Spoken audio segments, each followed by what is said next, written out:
quand nous célébrons la Chandeleur, à quoi pensons-nous immédiatement? Eh bien, j'en suis sûr que si on faisait le test, vas-y, les crêpes. De fait, quand on pense à la Chandeleur, on n'a pas le réflexe immédiat de penser à cette grande célébration. Et c'est vrai parce que la célébration de la Chandeleur, elle passe souvent inaperçue, en ce sens où elle est généralement célébrée en semaine. Ce n'est pas un jour férié, et c'est très rare que la Chandeleur soit célébrée un dimanche comme aujourd'hui. La dernière fois, c'était en 2014, avant en 2003, et la prochaine fois, ça sera en 2025. Donc c'est pour ça qu'on n'a pas tellement l'habitude de célébrer le dimanche la Chandeleur, et quand on pense à la Chandeleur, on pense aux crêpes. Et de fait, on a honoré avec les servants cette belle coloration festive et gustative en mangeant des gaufres et des crêpes avant la messe. Donc si vous les voyez dormir, c'est pas parce que je suis soporifique, peut-être en même temps, mais c'est parce qu'ils ont dégusté des bonnes gaufres avec de la chantilly, du chocolat. Mais le jeûne eucharistique a été respecté. Il y aura plus d'1 heure entre le moment où ils ont mangé ces gaufres et où ils vont communier. Ne vous inquiétez pas. Donc, pourquoi on mange des crêpes? Tout simplement parce que ces belles crêpes dorées, dont on a les recettes extraordinaires en Bretagne, ça évoque le soleil. Et nous sommes dans cette période de l'année où les jours rallongent beaucoup plus que du saut d'une puce. Ça, c'était la Sainte-Luce. Et là, voilà, on commence vraiment à profiter de la lumière et la crêpe évoque ce soleil. Et puis, autre explication que l'on trouve, c'est qu'autrefois, le temps des semailles est passé, il restait des grains, donc de la farine, et pour ne pas gâcher cette farine, qu'est-ce qu'on faisait? Des crêpes. Autre explication, 5e siècle, le pape Gélase avait l'habitude de donner aux pèlerins qui venaient à Rome pour célébrer la présentation de Jésus au temple, des galettes, des crêpes. Donc tout ça fait qu'il y a aussi un sens religieux, et puis dès lors que c'est une célébration qu'on vit en famille, qui crée de la joie, eh bien le Christ est toujours là. Mais d'un point de vue maintenant plus religieux, cette célébration de la présentation de Jésus au temple est une fête très riche, presque trop, dans une certaine mesure, parce qu'on célèbre, on y célèbre à la fois la présentation de Jésus au temple, la célébration du rachat, on verra ce que ça veut dire, la célébration de la purification de la Vierge Marie, la célébration de la Chandeleur, et la célébration aussi, c'est une décision très belle de Saint Jean-Paul II, la célébration de la vie consacrée. Donc les religieuses, les laïcs consacrés et les religieux. Alors, la deuxième lecture a été lue par la sœur Thérèse. Est-ce que les religieux peuvent lever la main? Je vois une sœur. Ah, voilà. On les repère. C'est votre fête, c'est notre fête. Alors, ce n'est pas la fête du Père Raoul, parce qu'il est prêtre diocésain. Moi, je suis dominicain, donc c'est ma fête aussi. Mais ce n'est pas le plus important. Par contre, la fête des sœurs, ça, et des laïcs consacrés, c'est très important. Alors, commençons par le commencement, fête de la présentation de Jésus au temple. La première chose que je trouve très belle, c'est de voir comment la Sainte Famille se plie toujours au rite juif. Dans une certaine mesure, Marie n'a pas besoin d'être purifiée, Jésus, qui est le Fils de Dieu, n'a pas besoin d'être présenté au temple. De la même manière, il n'avait pas besoin d'être baptisé, mais la Sainte Famille vraiment respecte scrupuleusement la pratique religieuse, les rites juifs. Ça nous redit déjà l'importance fondamentale de la pratique religieuse. La Sainte Famille est passée par là, nous dit que c'est important. Et donc c'est capital de venir dimanche après dimanche à la messe. Le Saint curé d'Ars avait une formule que je trouve très forte et qui fait réfléchir. Laissez 20 ans une paroisse sans prêtre et vous verrez tous les habitants de la dite paroisse finir par adorer les bêtes. Eh bien, quand on enlève le Christ, on sombre dans une idolâtrie. Donc l'importance de la messe, même si parfois on s'y ennuie. Je vois une jeune fille qui bâille, même si on bâille, même si parfois c'est lent, eh bien ça vaut le coup. Hervé Lebras et Emmanuel Todd, dans le Mystère français, avaient désigné les catholiques non pratiquants en forgeant le concept de catholiques zombies. Est-ce que vous voulez être des zombies? Ben non, parce qu'on sait que les zombies sont plus morts que vivants. Ils sont même complètement morts. Donc, ces catholiques zombies, où il y a encore une trace de valeurs chrétiennes, mais plus pratiques, eh bien, ça n'a pas beaucoup d'avenir. Et ce qui était passionnant dans ce livre, c'est que ce géographe et cet historien montraient que la France, encore imprégnée de foi chrétienne, eh bien, c'est une France qui allait mieux. Parce qu'il y avait plus de solidarité, il y avait moins de suicides, économiquement, ça allait beaucoup mieux. Quand on met Dieu, ça va mieux. Et si on pratique, si on va à la messe, ça va encore mieux. Vous êtes d'accord à faire l'effort, les scouts? Venir tous les dimanches. Et pas simplement quand il y a des messes des familles. Parfois, je suis étonné, mais il faut prendre les fidèles là où ils sont. Je vois des familles amener leurs enfants à la messe des familles, ils le déposent et après ils partent. Et ils reviennent les chercher à la fin de la messe. C'est dommage. Alors comment faire en sorte que nos messes donnent envie de venir tous les dimanches? Je n'ai pas encore trouvé la réponse. Peut-être faire des homélies plus courtes. Mais même avec ça, les jeunes, si vous avez des idées, faire des crêpes et des galettes tous les dimanches avant la messe. Mais je pense que, voilà, Jésus se suffit à lui-même. Donc, voilà, l'importance de la pratique. Donc, Jésus vient au temple avec ses parents pour le rachat. Qu'est-ce que ça veut dire le rachat? C'est que dans la tradition juive, les premiers-nés appartiennent à Dieu. Qui sont des premiers-nés là? Les aînés, c'est qui? Vous n'êtes pas aînés? Voilà. Est-ce qu'il y a des... Ah, je vois une main qui se lève. Dans les scouts, est-ce qu'il y a des aînés? Ah, un aîné. Eh bien, tous les premiers-nés appartiennent à Dieu. C'est le livre de l'Exode qui nous le dit. Donc, il y a peut-être des aînés parmi nous. Moi, je suis l'aîné. Enfin, on est deux dans la famille, et voilà. Je suis l'aîné. Donc, j'appartiens à Dieu. Mais dans le judaïsme, on sait que cette consécration à Dieu va être réservée à une tribu particulière qui s'appelle les Lévites. Mais il n'en reste pas moins que les autres, qui ne sont pas de la tribu de Lévi, eh bien, ils appartiennent toujours à Dieu. Donc, il faut en quelque sorte les racheter. Les racheter. Ça paraît un peu étonnant, hein? Et comment on les rachète? Eh bien, avec une offrande, donc 2 tourterelles pour les pauvres, et pour les familles plus aisées, eh bien, c'est un agneau. Être racheté. Pour moi, c'est quelque chose de très important qu'on a oublié, parce que ce qui veut dire, si on doit être racheté, c'est qu'on appartient à qui? On appartient à Dieu. Et moi, je trouve que c'est une source extraordinaire de joie de se redire qu'on appartient à Dieu. On est dans une société où il faut toujours prouver sa valeur. Il faut créer de la valeur. Dans le monde de l'entreprise, il faut créer de la valeur. On se met une pression extraordinaire sur les épaules. Mais si nous savons que nous appartenons à Dieu, si nous avons cette généalogie d'être fils de Dieu, c'est extraordinaire. On peut arborer le plus beau arbre généalogique qui soit, j'appartiens au Seigneur. Je peux tout le confier au Seigneur. Une petite histoire. Une histoire qui vient de la tradition musulmane, qu'importe. C'est Nasruddin. Nasruddin, il a un souci, c'est qu'il doit 5 pièces d'argent à son voisin Abdallah. Et il ne les a pas. Donc qu'est-ce qu'il fait? Ça l'empêche de dormir. Et pendant des semaines et des semaines, il n'arrive pas à dormir. Ce qui fait que son épouse, n'en pouvant plus, au milieu de la nuit, se lève et va frapper à la porte d'Abdallah et lui dit « Abdallah, mon ami, mon époux te doit 5 pièces d'argent, je te préviens tout de suite, il ne les a pas, il ne te remboursera pas. » Sur ce, elle s'en va, elle rentre dans la maison familiale, elle se tourne vers son époux. Maintenant, mon ami, tu peux dormir tranquillement, c'est désormais à Abdallah de se faire des soucis. Toi, c'est réglé, c'est tranquille, c'est Abdallah qui ne va pas dormir. Voilà cette histoire toute simple qui nous dit que, voilà, on peut tout confier au Seigneur, tous nos tracas, tous nos soucis. Il y a quelque chose qui me pèse dans ma vie, parce que j'appartiens au Seigneur, eh bien, c'est au Seigneur, tout simplement, de porter le fruit de mes angoisses, le fruit de mes inquiétudes. Et je vous assure, hein, quand on traverse des moments difficiles, se dire « Allez, parce que j'appartiens au Seigneur, je peux m'appuyer sur lui ». Ça donne une force extraordinaire. Avant un examen.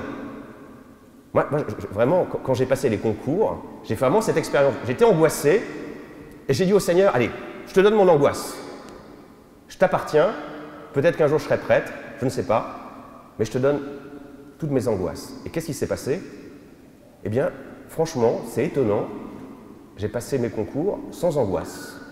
J'étais porté, parce que j'ai fait confiance. Vous voyez, j'appartiens au Seigneur, je peux tout lui confier. Donc quelque chose de très beau. La présentation de Jésus, c'est cette célébration du rachat. Présentation de Jésus, si j'appartiens au Seigneur, je suis invité à lui présenter toute ma vie, à lui remettre toute ma vie. Est-ce que vous avez cette habitude dans la prière de remettre toute votre vie au Seigneur. Et nos Eucharisties, il y a un moment qui est prévu pour remettre toute notre vie au Seigneur. Quel est ce moment à votre avis? Ça s'appelle l'offertoire. L'offertoire, on présente le pain et le vin, fruit du travail des hommes, et donc c'est toute notre vie que l'on va offrir, présenter au Seigneur. Et il y a une autre chose qui est très importante spirituellement, c'est la quête. La quête, c'est fondamental. Pourquoi c'est fondamental à votre avis? Parce que ça fait vivre la communauté, mais plus fondamentalement, quand je donne à la quête, eh bien je présente au Seigneur les 5 jours de la semaine où je travaille. C'est tout ce travail dans une entreprise, à l'école, au lycée, à l'université, dans une école, c'est tout ça que je présente au Seigneur. C'est ça le sens de la quête. Et je demande au Seigneur de rentrer aussi dans cette vie quotidienne, dans cette vie du travail. La messe, la vie pour le Seigneur, ce n'est pas simplement une parenthèse qu'on ouvrirait le dimanche et qu'on fermerait le dimanche. C'est toute notre vie, au cours de l'Eucharistie, que nous présentons devant le Seigneur. Donc c'est important la quête. Donc ne donnez pas quelques centimes. Soyez généreux, parce que c'est intéressé, mais c'est plus qu'intéressé, c'est spirituel. Apprendre à donner, à faire entrer le Seigneur. C'est la phrase que je vous avais donnée déjà il y a quelque temps, du rabbi Mendel de Kosk. Où est Dieu? Il est là, on le fait rentrer. Eh bien la quête, c'est faire rentrer le Seigneur dans ma vie quotidienne. Et ça, c'est important. Faisons un pas de plus. J'ai bientôt fini. Purification de la Vierge Marie. La jeune demoiselle, elle bâille de plus en plus. Dès que je la vois m'endormir, je m'arrête. Faites de la purification de la Vierge Marie. Qu'est-ce que ça veut dire? Pourquoi Marie doit-elle être purifiée alors qu'elle vient de donner naissance à Jésus il y a 40 jours? Ça, c'est dans le Lévitique. Le Lévitique dit qu'une femme qui a donné naissance à un enfant, un petit garçon, doit vivre un temps de purification pendant 40 jours. Et si c'est une fille, c'est combien de temps, à votre avis? 80 jours. 40 pour les garçons, 80 pour les filles. Est-ce que ça vous paraît juste? Certains disent non. Alors, moi j'ai mis du temps à comprendre ce rite, jusqu'au moment où j'ai entendu un prêtre, je ne sais plus qui, mais qu'importe, qui m'avait dit, qui faisait cette remarque en disant, voilà, quand on célèbre la messe, après la communion, que fait le prêtre? Il utilise un petit linge d'autel qui s'appelle comment? Un purificatoire. Purification de Marie, purificatoire. Et qu'est-ce que je dois purifier à votre avis? Le calice en particulier. Et qu'a contenu le calice? Le sang du Christ. Donc c'est pas qu'il était impur, c'est que précisément il était excessivement pur, il était le sang du Christ, il était le Christ. Donc la purification, c'est quoi? C'est dire que cet enfant qui a été porté par la mère, eh bien c'est divin, ça vient de Dieu. Comme le calice qui a contenu le sang du Christ, ou les coupelles qui ont contenu le corps du Christ, qui doivent être purifiés, ça nous redit le caractère sacré de la vie humaine. Et s'il faut 80 jours pour les filles et 40 pour les garçons, c'est que les filles, c'est encore plus merveilleux peut-être que les garçons. Parce que les filles vont, à leur tour, donner naissance à des petits-enfants, à des enfants. Et puis quand on sait que le judaïsme est très attaché aux femmes, la judaïté se transmet pour les femmes. Donc la femme est précisément excessivement sacrée quand elle donne naissance à une petite fille ou à un petit garçon. Et ça, je trouve ça très beau. Ça dit aussi que cette vie, elle n'appartient pas, dans une certaine mesure, aux parents. Elle appartient à qui, cette vie? Elle appartient à Dieu. Elle est sacrée. Et dans notre société qui a un rapport de plus en plus matérialiste, de plus en plus technique à la vie, eh bien, la fête de la purification, la fête de la présentation, nous dit que notre vie appartient à Dieu. Ça n'appartient pas d'abord aux parents, et que donner la vie, c'est quelque chose d'excessivement sacré. C'est du divin, c'est du Dieu qui se laisse avoir dès qu'un petit bébé naît. Et pour conclure, dernier volet de la célébration, c'est la fête de la vie consacrée, fête de la lumière. Et ça s'incarne dans la figure de Anne et puis de Siméon. Et je trouve ça toujours très beau, quand je célèbre cette fête, de penser, on peut tous le faire maintenant, de penser à tous ces religieuses, ces religieux, ces laïcs consacrés que nous avons rencontrés dans notre vie et qui ont joué un rôle capital.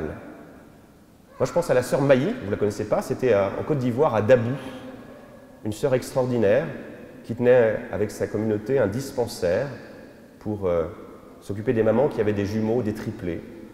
Une fidélité, la fidélité. Je pense aussi à des sœurs qui étaient à Kouto. Kouto, c'est dans le nord de la Côte d'Ivoire, en terre musulmane. Elles étaient là. Elles venaient d'Amérique latine. Elles n'avaient vraiment aucun lien direct avec la Côte d'Ivoire. Et elles avaient répondu à un appel. Et pendant 30 ans, 40 ans, 50 ans, elles ont donné leur vie pour être au milieu de nulle part, pour tenir là encore un dispensaire et une école. Cette fidélité incarnée par les religieuses, par les religieux qui prient. Enfin, je pense que si notre monde tient aujourd'hui, eh bien, ça dépend beaucoup de cette prière, de ces hommes, de ces femmes, de tous ces consacrés. Et puis, nous aussi, nous avons été consacrés pour notre baptême. Nous pouvons nous interroger sur notre fidélité. Nous avons reçu cette lumière au jour de notre baptême. Nous sommes dans un monde de plus en plus enténébré. Eh bien, qu'est-ce qui doit apporter la lumière au monde? Ce sont les baptisés et les plus jeunes parmi nous. C'est pour ça que j'ai trouvé très beau au début de la célébration de voir toutes ces petites lumières. Eh bien, c'est cette espérance qu'incarne la vie religieuse, cette espérance qu'incarnent aussi nos grands-parents. Peut-être que les petits-enfants ne vont plus à la messe, mais eux, ils continuent à y aller. Ils ne désespèrent pas, ils ne se découragent pas, parce qu'ils savent que fondamentalement, le Christ a remporté la victoire, que le Christ est la lumière. Et vous savez qu'avec une petite flamme, qu'est-ce qu'on peut faire? On peut embraser le monde. Donc je compte sur les plus jeunes et les plus anciens pour rallumer cette lumière. Vous faites déjà avec moi, quand je vous ai vu ce matin déguster vos gaufres et vos crêpes, c'était joyeux, cette joie du Seigneur, cette joie dont notre monde a besoin, et bien que nous sachions l'apporter et la transmettre. Avez-vous choisi pour votre enfant? Luam et Wan. Luam et Wan. Que demandez-vous pour votre fils à l'Église de Dieu? Le baptême. Le baptême. Donc le papa confirmait. Donc vous demandez le baptême. Vous savez que quand on est baptisé, on a une grande mission, c'est de devenir un saint. Saint Luam. Et pour devenir un saint, il y a deux règles essentielles à respecter. La première, c'est aimer Dieu, tu es d'accord? Et aimer son prochain. Ah, il rigole, il est d'accord. Êtes-vous d'accord avec cela? Oui. Oui. Eh bien, Luam, le futur Saint Luam, j'allais dire de Bru, mais c'est pas Bru, vous. C'est Charles de Bretagne. Donc Saint Luam de Charles de Bretagne.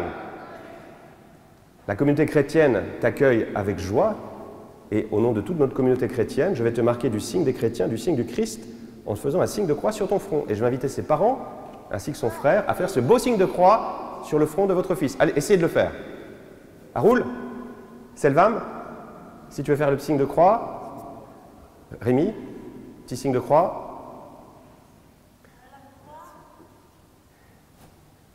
Et donc, Luam, tu peux rentrer dans l'église pour avoir part avec le Christ à la vie éternelle. Et je vais essayer de vous le présenter. Présentation de Jésus au temple.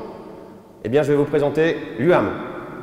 Je porte juste... Oh, il ne va pas pleurer, vous inquiétez pas. C'est bon? Oui, c'est bon.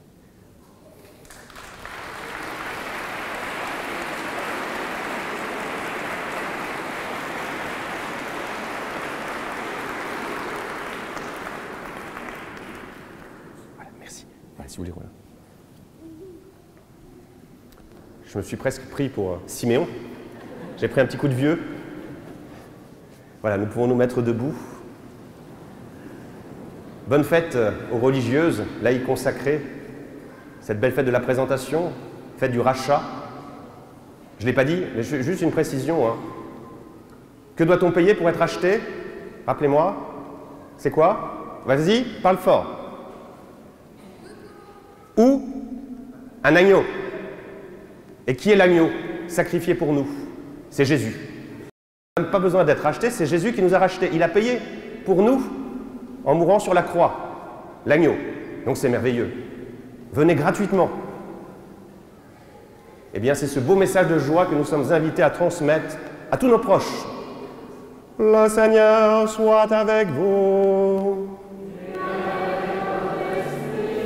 Et que Dieu Tout-Puissant vous bénisse, le Père, le Fils et le Saint-Esprit.